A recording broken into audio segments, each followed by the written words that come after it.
Alors, je vous rappelle que Helmut Kohl a gouverné 16 ans, donc cette longévité n'est pas inédite en Allemagne. Ce qui est étonnant cette année, c'est que l'ambiance générale est quand même au dégagisme. Regardez ce qui s'est passé en France au printemps, regardez ce qui s'est passé au Royaume-Uni avec le camouflet qu'a encaissé Theresa May lors des dernières législatives. En Autriche, on a des élections qui arrivent au mois d'octobre et le favori pour le poste de chancelier est un jeune homme de 31 ans.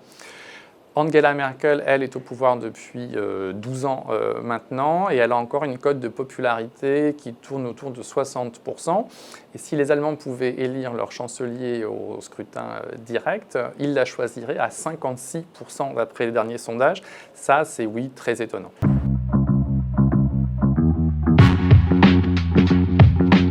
Je pense qu'il y a d'abord un contexte international. Vous avez l'élection de Donald Trump l'an dernier aux États-Unis qui a un petit peu déstabilisé la scène internationale. Vous avez maintenant les menaces de la Corée du Nord. Vous avez la dérive autoritaire en Pologne et les provocations d'Erdogan en Turquie.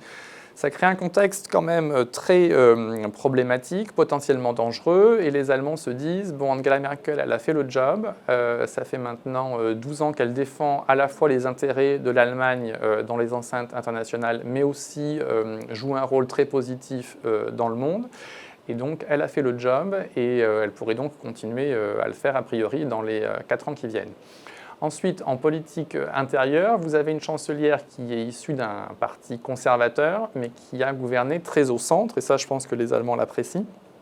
C'est quelqu'un qui a pris ou fait prendre des mesures qu'on peut classer à gauche, comme l'instauration d'un salaire minimum, la fin du service militaire obligatoire, le mariage pour tous, et je ne parle pas de la politique d'accueil des réfugiés en 2015. Donc c'est quelqu'un qui, encore une fois, est au centre et qui a un peu vidé de leur contenu les programmes de ses adversaires.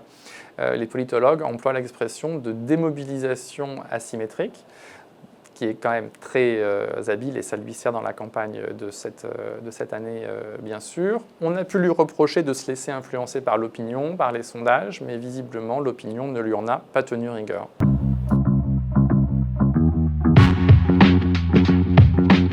Je pense parce que Angela Merkel incarne presque à la perfection une vertu cardinale pour les Allemands qu'on appelle en allemand le Gründlichkeit. C'était vraiment quelqu'un de très solide, qui se plonge dans les dossiers, qui n'a pas peur des difficultés.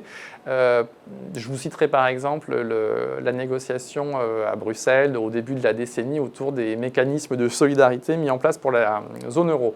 Elle était vraiment une des rares chefs de gouvernement à pouvoir expliquer dans le détail tous les seuils de déclenchement. Et ça, je pense que les Allemands apprécient. C'est quelqu'un aussi, Angela Merkel, de très simple.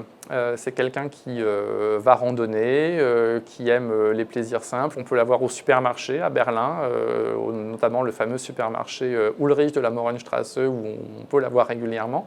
Ce n'est pas de l'affichage, c'est vraiment pas quelque chose qu'elle fait pour cultiver cette vertu.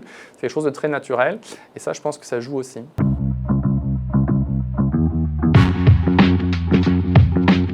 Bonne question. La question se posera vraisemblablement en 2021, dans 4 ans. On la voit mal entamer un 5e mandat, enfin qui sait. Dans sa génération, Ursula von der Leyen, la ministre de la Défense, avait à un moment pu se positionner comme successeur potentiel d'Angela Merkel, mais elle a pris beaucoup de coups à son poste actuel. Donc je pense que maintenant, dans sa génération, les choses sont un peu plus simples. En revanche, dans la génération suivante, vous avez au ministère des Finances un jeune secrétaire d'État très ambitieux qui travaille avec Wolfgang Schäuble. Il s'appelle Jens Spahn et il représente un message plus traditionnel de la CDU et je pense qu'il faut se rappeler son nom.